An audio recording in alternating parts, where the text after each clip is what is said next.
Day 3 arrived with morning rain. Jiho sat comfortably under his shelter, watching water run off the roof he had built. Not a single drop fell inside. His fire burned steadily in its protected pit. He sipped hot water from a clay cup he had made the previous day.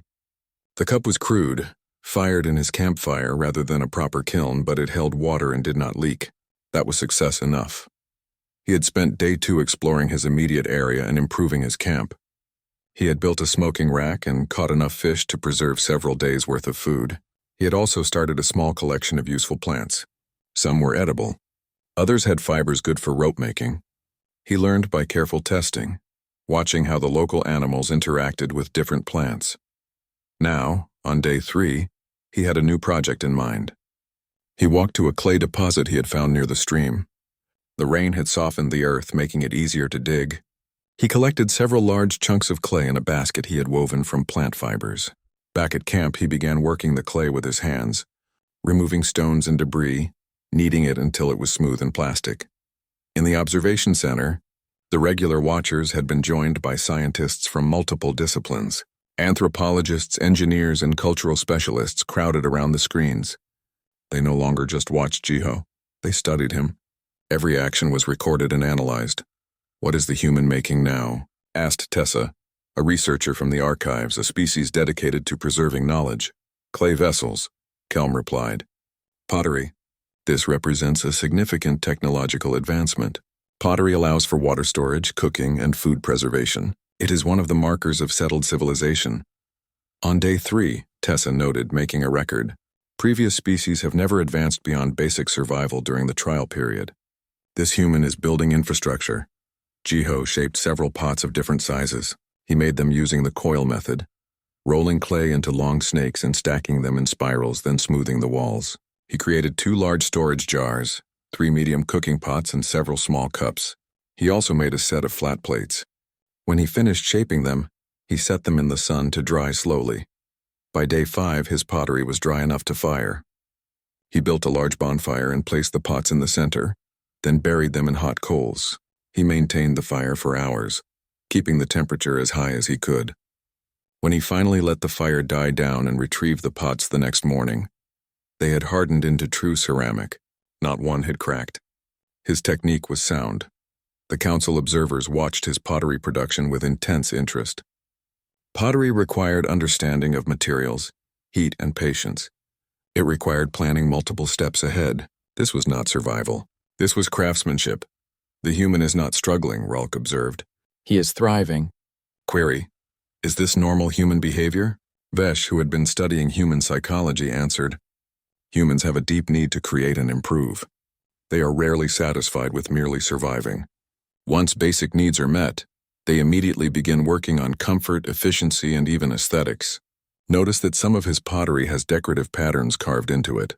This serves no survival function. He made it beautiful because he wanted to. By day 7, Jiho had accomplished something remarkable. He had created a bow and arrows. The bow was made from a flexible green branch, carved and shaped, then backed with sinew-like fibers from an animal he had hunted. The string was braided from plant fibers. The arrows had stone points, straight shafts, and fletching made from feathers he had collected. He tested the bow, shooting at a target he had set up. The arrows flew straight and hit with significant force. He smiled, satisfied. Hunting would be much easier now. He could take game from a distance rather than having to use traps or throwing spears. The weapons display caused concern among some council members.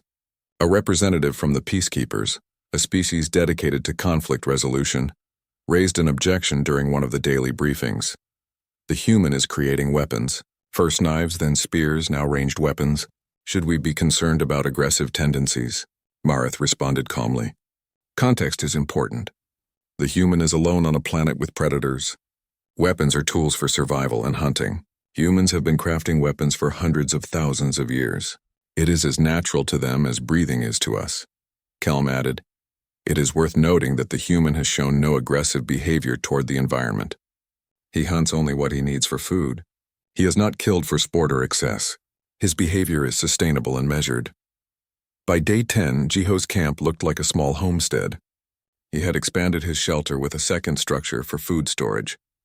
He had created a proper hearth with a chimney made from clay and stones. His fish trap in the stream provided a steady supply of protein. He had a garden plot where he was experimenting with transplanting edible plants, creating a small cultivated area. He had paths connecting different areas of his camp. He had even built a simple bench to sit on. The transformation was stunning. In 10 days, he had gone from nothing to a functional living space with amenities. This is settlement behavior, Tessa noted in her records. The human is not thinking about the 30-day limit. He is building as if he plans to stay permanently. This shows long-term thinking and confidence in his abilities. By day 15, Jiho had moved on to even more complex projects. He had built a primitive loom and was weaving plant fibers into cloth. It was rough and coarse, not like the fabric of his original clothes, but it was actual textile. He used it to make a bag for carrying items and a mat for sitting. He had also begun making charcoal, a process that required building a special mound of wood, covering it with earth, and carefully controlling a low-oxygen fire for days. The charcoal burned hotter and cleaner than wood, giving him better control over his metalworking. Except he had no metal, but he had experimented with heat-treating stones, making them easier to work and sharper.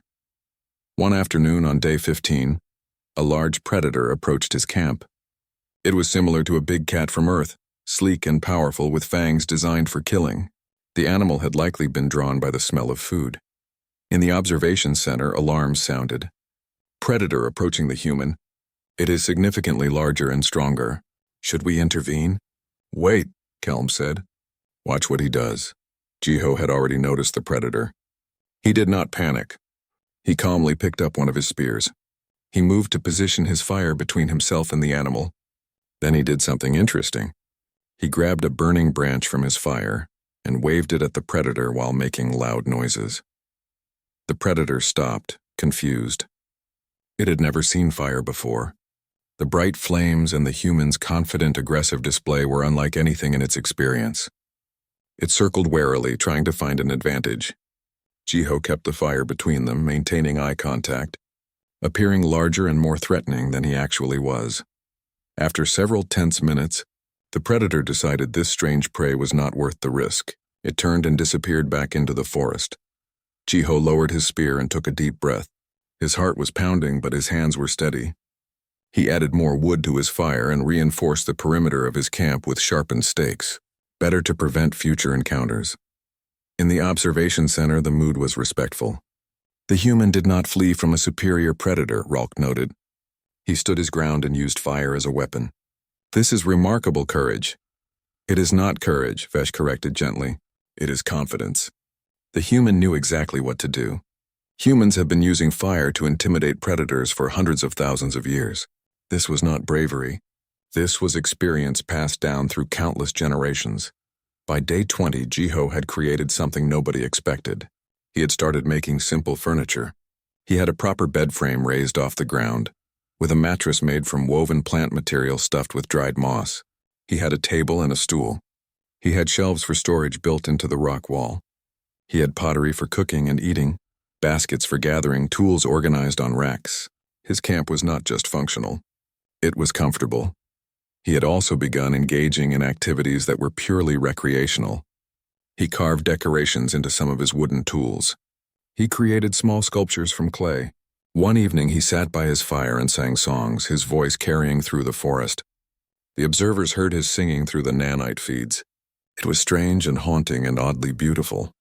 The human is singing, Torin observed with surprise. He is alone on an alien world and he creates music. Why? Marith, the Deepkin scholar, answered softly. Because humans need more than survival. They need beauty. They need art. They need to express themselves. Even alone, even far from home, the human maintains his humanity. This is profound. By day 25, Jiho had begun exploring further from his camp. He had created maps on pieces of bark, marking water sources, good hunting areas, useful plants, and interesting features. He had built a small canoe from hollowed wood and used it to explore the stream. He had created a primitive backpack for carrying supplies during his explorations. He found a cave system and carefully explored it, making torches from resinous wood. He found interesting rock formations and underground pools. He marked the entrance for future reference. He was not content to simply survive in one small area.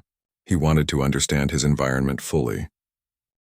This human stated he is ready for a long-term stay. We gave him 30 days. What will a human do with the council chamber buzzed with activity? Representatives from 40 different species had gathered for the emergency session. This was unusual. The primitive survival test was normally routine, a formality that most species struggled through but eventually completed. It had never triggered an emergency session before. Elder Thrain called for order. The flowing water being's voice carried easily through the vast space. We are here because something unprecedented has occurred. Observer Kelm, present your findings. Kelm moved to the center of the chamber. The crystalline being's body projected holographic images into the air above. The first image showed Jiho making his hand axe. The second showed him building shelter. The third showed fire. The fourth showed him eating cooked fish. Total elapsed time, 4 hours and 23 minutes, Kelm announced. The human representative has completed all standard survival objectives. Shelter construction time was 2 hours and 41 minutes. Fire creation time was 18 minutes. Tool creation time was 45 minutes for the first tool, 30 minutes for the refined knife. He has also secured food and fresh water. By all measures, the trial is complete. A ripple of shock and disbelief moved through the chamber. A representative from the gliders, a species that resembled large flying creatures, spoke up. This must be an error in the data. No species completes the trial in less than 15 rotations. The human must have had hidden technology. Negative, Kelm replied. The human was scanned thoroughly. He has no technology. We have monitored him continuously. Everything he made from raw natural materials using only his hands and knowledge. Then he must be an exceptional specimen, suggested a verdant. A plant-based species that communicated through chemical signals translated by machines. Perhaps he represents the absolute peak of human ability, not the average. Vesh pulsed forward. The energy being's light was dimmer than usual, as if troubled. We have researched this question. According to human educational records, the skills displayed by Jiho Kang are considered basic survival training. They are taught to children. Military personnel, outdoor enthusiasts, and survival instructors like Jiho possess these skills at an intermediate to advanced level. But the fundamental knowledge is widespread in human culture. Silence fell over the chamber. Ralk's chorus voice broke the quiet. Query: how is this possible? Tool creation requires abstract reasoning. Fire mastery requires understanding of chemistry and heat transfer. These are advanced cognitive abilities that take millions of years to evolve. That is precisely the point, Kelm said. The hologram shifted to show a timeline of Earth's history. Humans have been creating stone tools for 3.3 million years. They have been controlling fire for at least 400,000 years.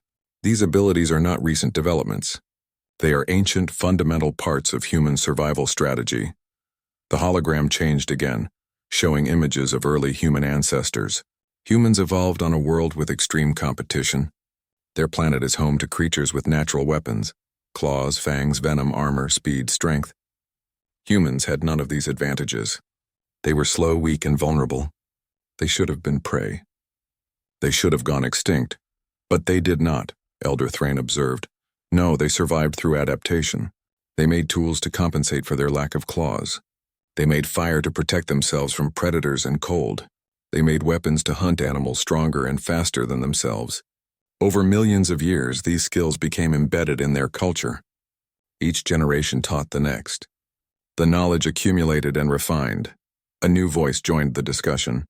It belonged to Marith, a scholar from the Deepkin, a species that lived in the oceans of their homeworld.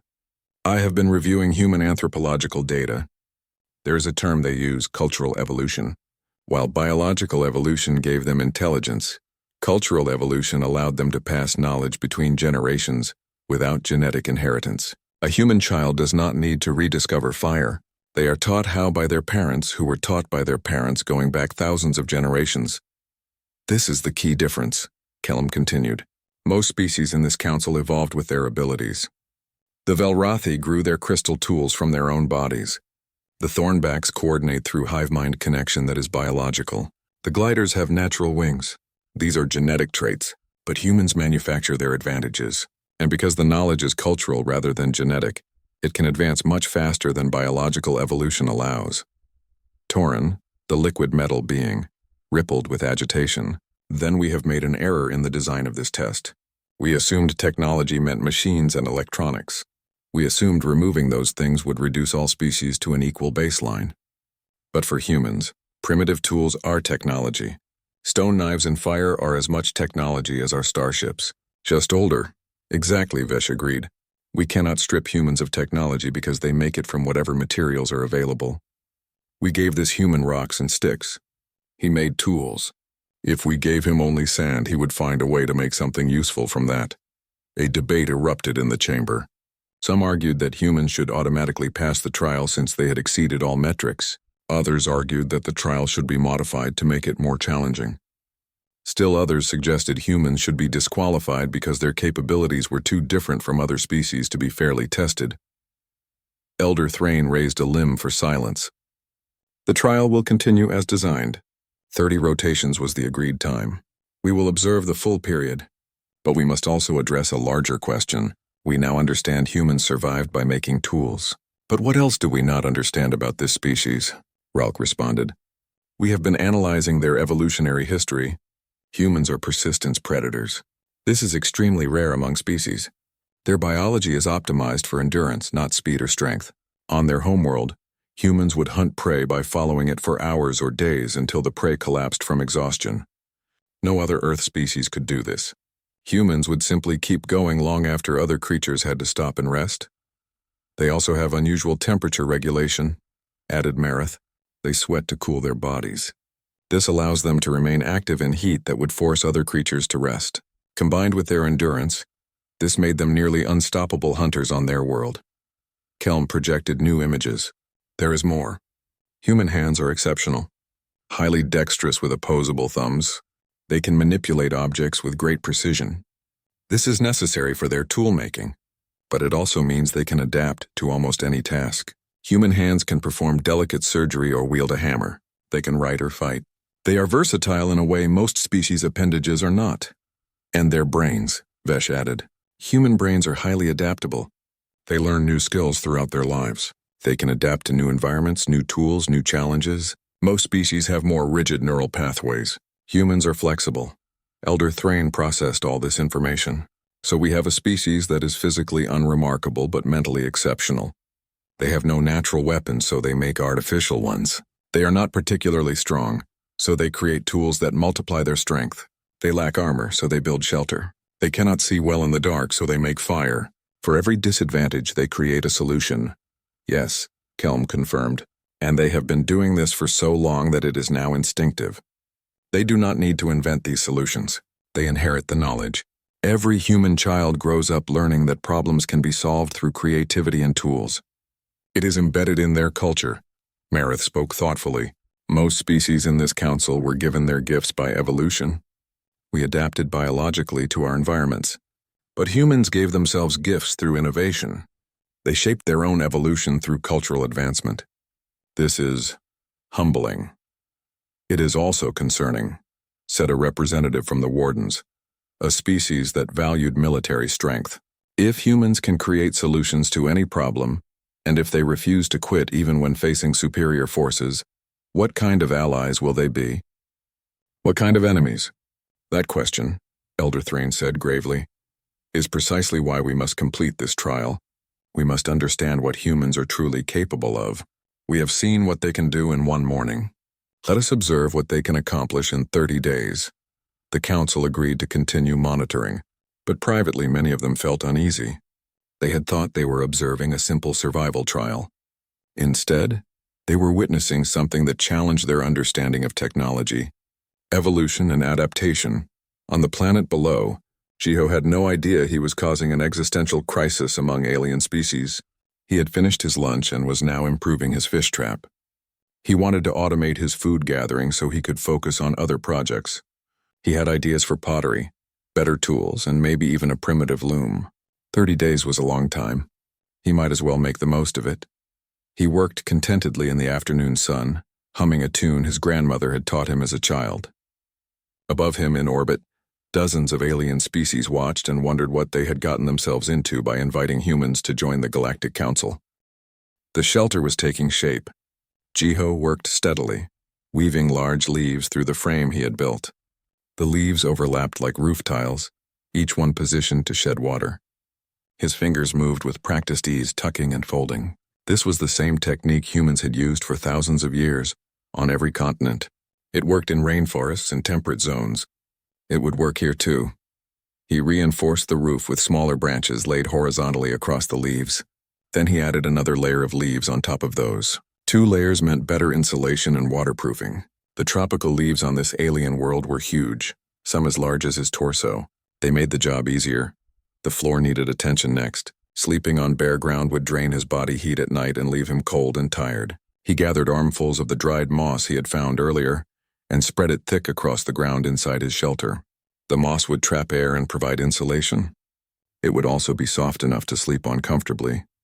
He added a layer of smaller leaves on top of the moss. Perfect. He stepped back and examined his work. The lean-to was about 2 meters deep and wide enough for him to lie down comfortably.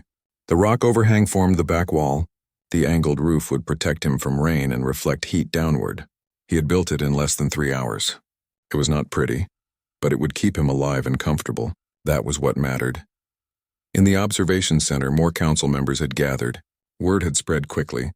The emergency session had brought representatives from a dozen species. They crowded around the viewing screens watching the human work. Shelter construction time, 2 hours and 41 minutes, announced a new observer. A floating being made of liquid metal named Torin. Previous record, 4.3 days. The human has exceeded the record by a factor of 40. He is not finished, Kelm noted. Watch, he is gathering new materials. Jiho was indeed collecting more items. He moved through the nearby forest with clear purpose, selecting specific plants and materials. He gathered dried moss and bark that was peeling off dead trees. He broke off dead twigs from low branches, choosing ones that snapped cleanly rather than bending. He collected larger pieces of wood, all of it dead and dry. He carried everything back to his shelter in organized loads. Near his shelter, he arranged his materials carefully. The finest moss and shredded bark went in one pile. The smallest twigs went in another. Larger twigs and sticks formed a third pile. Finally, he stacked larger branches and logs nearby. Everything was sorted by size from finest to largest. Anyone who knew about fire-making would recognize this organization immediately. It was a preparation that showed knowledge and experience. Query: what is the human doing now? Ralk asked. He has adequate shelter. Why does he continue gathering? I believe, Vesh said slowly, he is preparing to make fire. The observation center went very quiet. Jiho selected a dead branch and used his hand axe to split it lengthwise. From one piece he carved a flat board. From another he carved a straight spindle about as thick as his thumb. He spent time making sure the spindle was as round and smooth as possible. He cut a small notch in the board and carved a shallow depression next to it. Then he found a curved piece of wood and a length of vine. He created a bow by stringing the vine between the 2 ends of the curved wood. The observers watched, fascinated and confused. The human was creating something complex, a device with multiple parts that worked together. Jiho wrapped the bowstring once around his spindle. He positioned the spindle point in the depression on the board. He held a small stone on top of the spindle to keep it steady. Then he began moving the bow back and forth. The spindle rotated rapidly in place, driven by the bowstring. The pointed end ground against the wood board, creating friction. A bow drill, Kelm said quietly. He has created a bow drill. This is an advanced fire-starting technique. It requires understanding of friction, heat generation, and fuel progression. The knowledge to create this tool represents hundreds of generations of refinement. How long will it take him to generate fire? Torin asked. Based on human historical data, Kelm replied, pulling up information, an experienced human can create an ember in 10 to 20 minutes using this method. They watched. Jiho moved the bow steadily, maintaining consistent speed and pressure. Smoke began to rise from the board where the spindle spun. The smoke grew thicker. The smell of burning wood drifted into the air. He had prepared his tinder bundle beforehand. A nest of the finest moss and shredded bark formed into a loose ball with air spaces throughout. When he saw the smoke thickening, he stopped drilling and carefully tipped the board. A tiny glowing ember fell into the notch he had carved. He gently transferred the ember into his tinder bundle. This was the critical moment. He held the bundle carefully and began to blow on it. Soft breaths, steady and controlled. The ember glowed brighter. More smoke rose. He blew again, patient and persistent.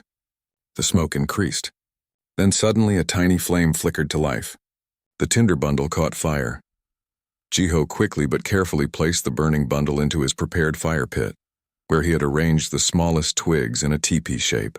The flames grew, catching the dry wood. He added slightly larger twigs. The fire strengthened. He added larger sticks. Within minutes, he had a sustainable fire burning steadily. Total time from starting the bow drill to having a working fire, 18 minutes. In the observation center, nobody spoke. The record for fire creation had been 12 days. 12 days of desperate attempts using the wrong materials and wrong techniques. This human had done it in less than 20 minutes, and he had not even looked stressed. He had simply followed a process he clearly knew well. Emergency council session now. Elder Thrain's voice echoed through the observation center. All observers report to the main chamber immediately. While the council scrambled to respond, Jiho continued his work. He had fire, shelter, and tools, but he wanted something better than his rough hand axe. He selected his sharpest stone flake, one that was long and relatively thin. He found a straight piece of wood and cut it to about the length of his hand. He split one end carefully. He placed the stone flake into the split and checked the fit. Good. He remembered seeing a tree earlier that oozed sticky resin when the bark was damaged. He walked to that tree and collected several globs of the resin. Back at his fire, he softened the resin in the heat and applied it to the joint where the stone met the wood. He wrapped thin strips of plant fiber around the joint, binding it tightly. The resin would harden as it cooled, creating a strong bond. The fiber wrapping provided additional security. The result was a basic but effective knife. The stone blade was sharp enough to cut flesh and plant material. The handle gave him control and leverage. It was not a steel knife, but it would serve many of the same purposes. He had created it in about 30 minutes. Next, he turned his attention to food. The stream was full of fish. He had noticed them earlier. He cut several straight branches and sharpened their ends in the fire, hardening the points. He waded into the stream and waited perfectly still. When a fish swam close, he struck fast. The sharpened stake pierced the fish cleanly. He caught 3 fish in quick succession. He prepared the fish quickly and efficiently, using his new knife to clean them. He found flat stones to use as a cooking surface and placed them near the fire to heat. When the stones were hot, he laid the fish on them. The fish cooked quickly, the smell making his stomach growl. He realized he had not eaten since yesterday evening on the transport ship. He checked the position of the sun. Mid-morning, approaching noon. He had been working for about 4.5 hours. He sat down on a log he had positioned near his fire. His shelter stood complete behind him. His fire burned steadily. His tools lay organized nearby. He had fresh water from the stream, and now he had hot food cooking on heated stones. He ate slowly, savoring the meal. The fish tasted good, if a bit bland without salt or seasoning. But it was protein and calories, and his body needed both. He ate all 3 fish and felt satisfied. He looked around at his camp. Not bad for a morning's work.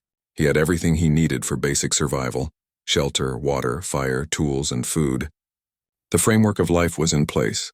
Now he could focus on improvements and comfort. He noticed movement in the corner of his vision, just a shimmer in the air. He smiled slightly. The observation nanites. He knew they were there, recording everything. He wondered what the council thought of his progress. He hoped they were impressed. Humans deserved a place in the galactic community. He spoke quietly to the empty air, knowing the nanites would pick up his words. Day 1 morning. Shelter complete. Fire achieved. Tools manufactured. Food secured. Status comfortable and ready for long-term stay. Not bad. In the council chambers, dozens of species watched and listened to his report. Elder Thrain spoke into the silence. We designed this trial to test survival without technology. We believed we would see struggle, desperation, and perhaps failure. Instead, we are witnessing mastery. The human has accomplished in hours what we believed would take weeks. We must reassess our understanding of what humans are and what they are capable of. Kellum added, "With respect, Elder Thrain, I do not believe we have fully grasped the situation yet." Jiho moved through the forest like he had been born there. Each step was careful but confident. He paused every few minutes to examine his surroundings, noting useful features and potential resources. This was what his instructors had drilled into him during his training. Assess first, act second. Panic never helped anyone survive. The rocky overhang he had spotted before dawn was perfect. It faced away from the prevailing wind and sat close to the stream.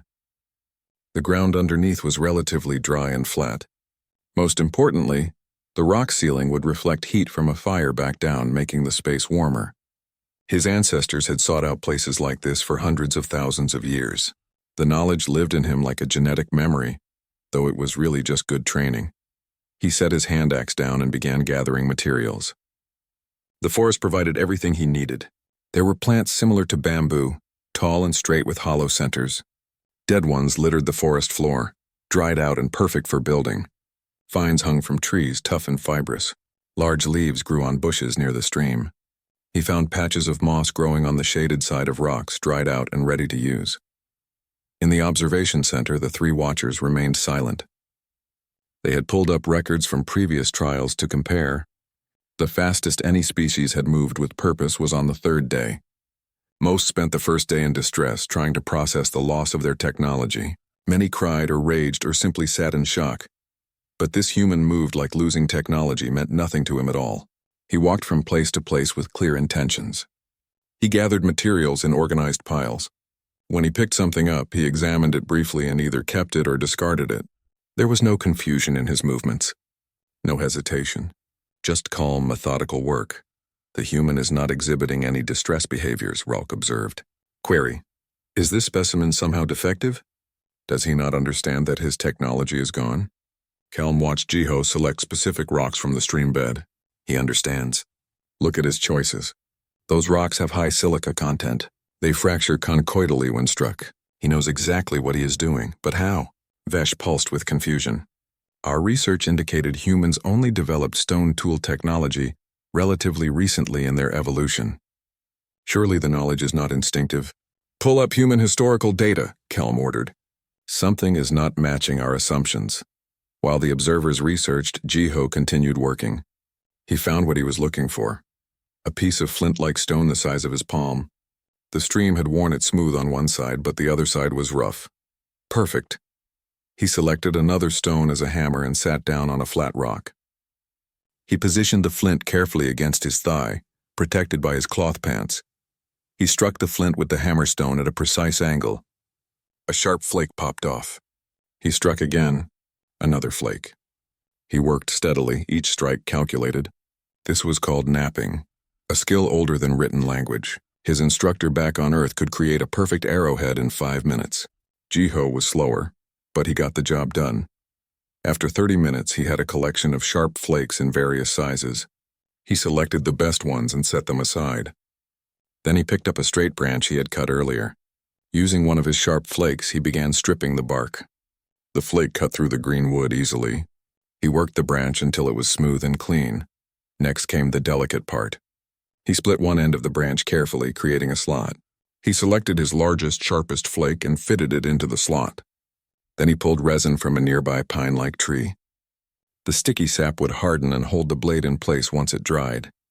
He wrapped vine fiber around the handle for extra security, weaving it tight. When he held up the finished tool, it looked rough but functional. A stone blade hafted to a wooden handle. A hand axe, a tool that could cut, chop, and scrape. He tested it on a dead sapling. The blade bit deep into the wood. He smiled and nodded. This would do. In the observation center, alarms were going off. Not literal alarms, but the kind that sounded in the minds of scientists when their data stopped making sense. Time elapsed since dawn. 1.2 hours, Ralk announced. The human has created not one but multiple tools. This exceeds all recorded achievement by a factor of 10. Kelm's crystalline form shifted colors, displaying agitation. I have accessed the human database. This cannot be correct. What did you find? Fesh asked. Humans have been creating stone tools for 3.3 million years. They did not develop this technology recently. They have been doing this since before they were even modern humans. Toolmaking is older than their current species. Silence filled the observation center. 3 million years? Rock's chorus voice held disbelief. That cannot be accurate. Tool creation requires advanced cognition, abstract thought, planning. These are traits that develop late in evolution, not early. The data is clear, Kelm insisted. And there is more. Humans have no natural weapons. No claws, no fangs, no venom, no thick armor. They are born helpless and remain physically weak compared to most predators on their world. They should have gone extinct. Instead, they made tools to compensate. They made tools so long ago that tool-making became part of their survival strategy at a fundamental level. On the planet below, Jiho was already moving to his next task. He used his new hand axe to cut down several of the bamboo-like stalks. Each cut was clean and efficient. He had selected young trees, just thick enough to be sturdy but thin enough to cut easily. He cut them to specific lengths, measuring by eye. He carried the poles back to his overhang and began constructing a frame. He lashed the poles together using the vine fiber he had gathered. His knots were tight and secure. This was called a lean-to shelter, one of the oldest and simplest designs. It would keep rain off and reflect heat from a fire. It would protect him from wind. It was not fancy, but it would work. The observers watched him work. He moved with the confidence of someone who had done this hundreds of times before. And perhaps he had. The realization was beginning to sink in for the council members. This was not exceptional behavior for a human. This was normal. This was trained skill passed down through generations, refined over millions of years. We need to inform the Elder Council, Vesh said quietly.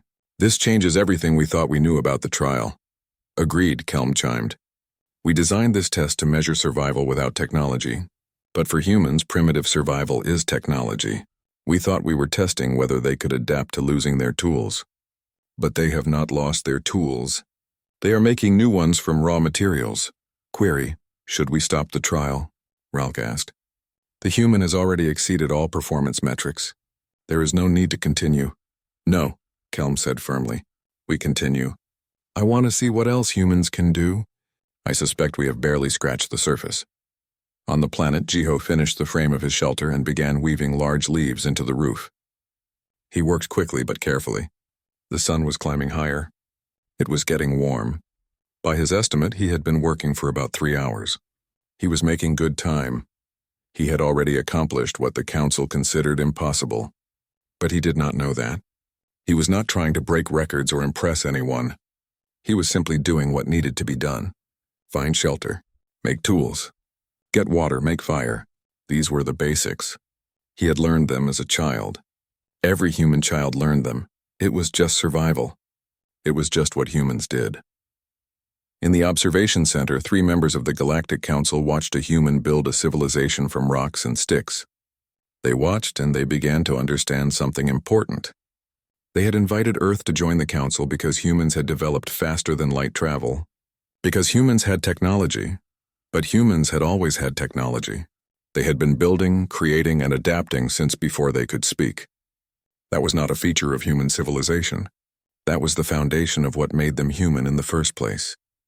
The test continued, but the observers already knew the answer. Humans would pass. The only question now was by how much. The great hall of the Galactic Council stretched so far that its walls disappeared into shadows. Thousands of beings from hundreds of worlds filled the chamber. Some walked on legs. Some floated in the air. Others existed as clouds of light that pulsed with thought. They had all gathered for one purpose, to witness the announcement of the primitive survival test. Jiho Kang stood in the human delegation section and tried not to feel small. At 34 years old, he had spent half his life teaching others how to survive in the wilderness. He had trained soldiers, scientists, and explorers. He knew how to find water in a desert and make fire in the rain. But standing here, surrounded by aliens who could reshape matter with their minds or communicate across light years without technology, he wondered if his skills meant anything at all. The test is simple, announced Elder Thrain. A being that looked like flowing water given shape and voice. Each species that seeks full membership in this council must prove they can survive without their technology. We will place one representative on a designated world. They will have no tools, no devices, no machines, only themselves. They must survive for 30 rotations of that world. Murmurs filled the hall. 30 rotations would equal about 40 Earth days. Jiho had survived longer than that with less, but he kept quiet and listened. A crystalline being named Kelm stepped forward. Light reflected through its body in rainbow patterns. The test world has been chosen carefully, Kelm explained. It has water, plant life, and animals. The climate is not too hot or too cold. But make no mistake, without technology, survival is difficult. Most species take 5 to 8 rotations just to build basic shelter. The fastest recorded time for creating fire is 12 rotations. No species has ever managed to create an edged cutting tool. Another being spoke up. This one looked like an insect covered in thick armor plates. Its voice came from everywhere at once, a chorus rather than a single sound. We are the Thornbacks. We have reviewed the human application. Question: why do humans seek council membership? Your species is young. You have only just developed faster than light travel. What makes you think you are ready? The human ambassador, an older woman named Una Park, stood to answer. We know we are young. We know we have much to learn. But humans have always survived by adapting, by learning, by refusing to give up. We believe we can contribute to this council. We ask only for the chance to prove it. Kelm's crystalline body chimed like bells. Then you shall have your chance. Select your representative. The test begins in 3 planetary rotations. That had been 3 days ago. Now Jiho stood in a preparation chamber, being examined by medical scanners. They took everything from him. His clothes, his watch, even the fillings in his teeth that contained metal. They gave him simple cloth pants and a shirt made from plant fibers. Nothing that could be used as a tool. Una Park came to see him before the transport. She looked worried. Jiho, are you sure about this? We've seen the records. No one has ever made fire in less than 12 days. Most representatives nearly die before the council rescues them. Jiho smiled. Ambassador, those species evolved with their gifts. The crystal people grow their tools from their own bodies. The energy beings never needed tools at all. But humans? We've been making tools for millions of years. We've been controlling fire for hundreds of thousands of years. This test isn't impossible for us. It's just Tuesday. Una didn't look convinced, but she nodded. Good luck. Earth is counting on you. The transport ship took Jiho to the test world. Through the window, he could see a planet covered in green forests and blue oceans. It looked almost like Earth. The pilot, a floating sphere of light named Vesh, spoke in a gentle voice. Human Jiho, you should know that we do not expect you to complete the traditional tasks. Your species has no natural weapons, no thick skin, no claws or venom. Simply surviving the full 30 rotations will be considered a success. There is no shame in struggling. I appreciate your concern, Jiho said, but I'll be fine. Vesh pulsed with what might have been doubt. We shall see. Remember, we have placed microscopic observation devices in your body. They will record everything but cannot help you. If you are in mortal danger, we will retrieve you. But that would mean failing the test. Understood. The ship descended into atmosphere. Jiho looked down at the forest below and felt excitement rather than fear. He had trained his whole life for challenges like this. The ship landed in a clearing surrounded by tall trees. The side door opened and Jiho stepped out onto alien soil. The air smelled different but good. He could hear water running somewhere nearby. The trees looked strange, but he could see they had leaves for shelter and wood for building. This would work. Vesh's voice came from the ship. The timer begins at dawn, which is in 6 hours. I suggest you rest. Good luck, human. The ship lifted off and disappeared into the sky. Jiho stood alone in the dark forest. Above him, 3 moons cast pale light through the branches. He could see well enough to move carefully. He spent the hours before dawn exploring his immediate area. He found the stream. He found rocks. He found dry wood and living trees and useful plants. When the sun finally rose, Jiho was ready. In the Council Observation Center, 3 beings watched through the nanite feeds. Kelm, Vesh, and a thornback named Ralk. They had monitored dozens of these tests before.